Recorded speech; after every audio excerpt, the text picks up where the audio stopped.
Ladies, gentlemen, and haradrim of all ages, the start of Season 4 for Diablo 4 is fast approaching, and of course a major facet of any new season in this game is what class you're going to play, and the defining factor of that choice, and of your general enjoyment, honestly, of a lot of the season, will come from the build that you choose specifically, the specific playstyle that you're wanting to dive into, and more so now than ever because there are just such massive overarching mechanical changes to the game moving into Season 4, things like a complete rework of the itemization system as a whole, how gear works not only as a base, but before we had only one way of upgrading gear once you had it, and it was sort of pretty minor. Now, however, we have a handful of different ways, all with their own flavor and importance, and a number of them actually do have a greater effect on your playstyle as a whole. That said, though, for those of you who like to decide your builds each season based on power specifically, let's talk about the theoretical predictive best builds for each class come Season 4, based on a combination of actual proper testing that was done over the week-long PTR in April, and of course the information of any changes that were made from that point for the actual live version of the game hitting in Season 4.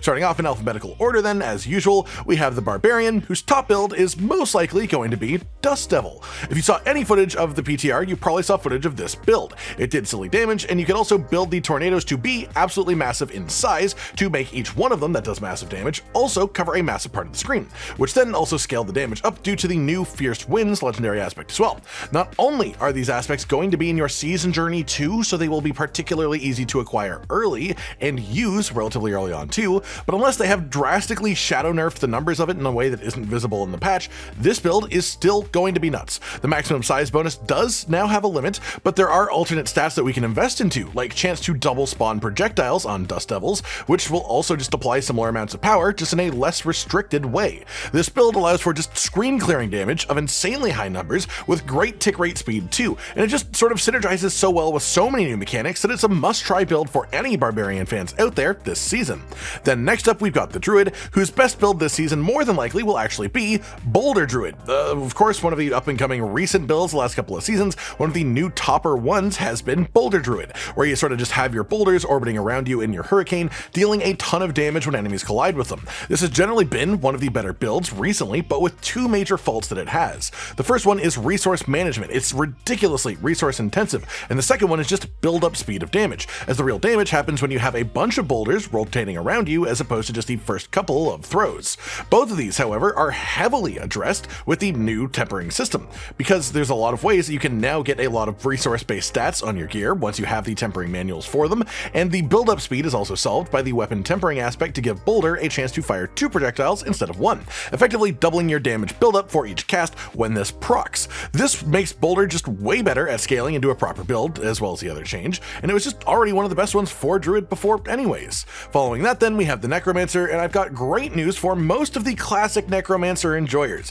because it's looking like the strongest build in Season 4 for you all is actually, for once, going to be a minion build. They finally did it. They made minions not only actually viable, but genuinely powerful. For those out of the loop, not only do minions now benefit from 100% of your player character stats, not just 30% like it was previously, but now they are also generally far more survivable and manageable too. But there's also a way to make your minions now fire out bone spears when you fire out bone spears, so your classic ridiculous bone spear build that has just been top tier for Necromancer basically since the game came out is now going to be completely changed, because now it is a minion build and bone spear build at the same time, and it is better than going pure minion or pure bone spear is in Season 4. So who'd have thunk it? As a whole, Necromancer is looking to be in a much better place this season too, even outside of that. Some much more needed options for utility and movement speed will help fill up some of the weaker parts of the kit. So if you're someone who has always liked the concept of Necromancer, but just been unhappy with the performance or the way that it actually plays in your hands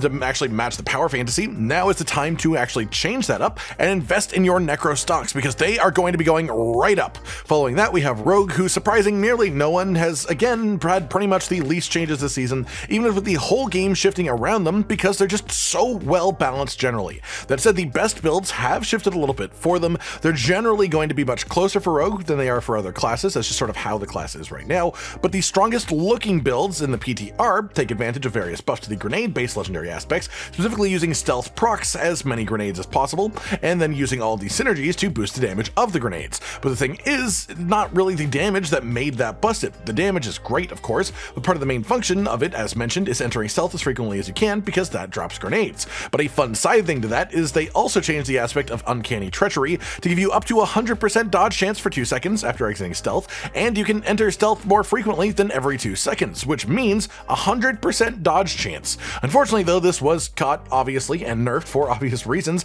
significantly so, in fact, down to 10 to 15% dodge, down from 85 to 100%, which is quite a hefty drop, but that's actually still quite a hefty amount of dodge compared to, you know, normal standards. It's just much closer to being actually balanced than it was before. That said, with that change, that does change the new best build a little bit, because then it might become the new rapid fire build based around the new unique that makes your rapid fire shots lob in an arc and explode, rather than being single target shots, especially now that they fix up the aiming of that from PTR. The thing is, we don't really know which of these two builds is going to be better because of the changes that they've made since the PTR, but those are the two real top contenders that we've seen. Then finally we have the Sorcerer, and with all of the changes that Sorcerer has honestly gained just a ton of power. Not only are there just a lot of interesting things that you can do with the tempering system, whether it be increasing the size of various skills, adding in more projectiles to different skills, or even just simply giving yourself lucky hit chance to apply various elements of damage and get passive boost from the Tal Rasha ring for just raw bonus multiplicative damage constantly. But what is most likely to be the most cohesive and powerful build for the start of Season 4 for this class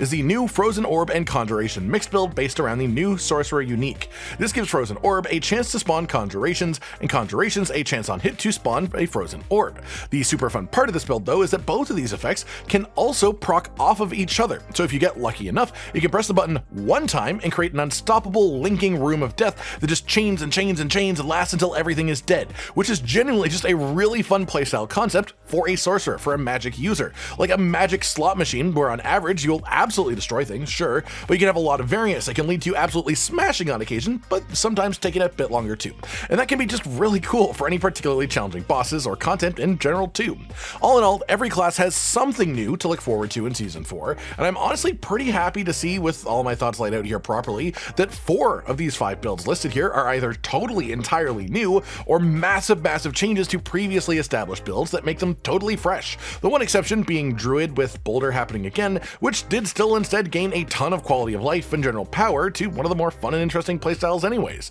That said, those are all of my predictions at least. It's always possible it turns out a bit different once we see the full path of Iron Wolves rewards, things like that in the actual season release, but even if they aren't the tippity top builds, these are all fresh and exciting builds for every single class, totally worth investing into this season. I hope you all enjoyed this video then, and of course feel free to leave your own thoughts in the comments down below, and I look forward to seeing you all in Season 4. Like if you liked the video, subscribe to the notification bell for more, and most importantly, ladies and gentlemen, until next time, stay sweet. Josh, Cotton, and Hollow with the videos, dropping the humor like a hammer on your tippy toes, bringing entertainment on a daily arrangement to take our insanity and turn it into entertainment. Yes, I said entertainment twice, to reiterate that it is nice to look into your faces on a mostly daily basis when you let us in your homes to make the whole world a stage. Goodbye.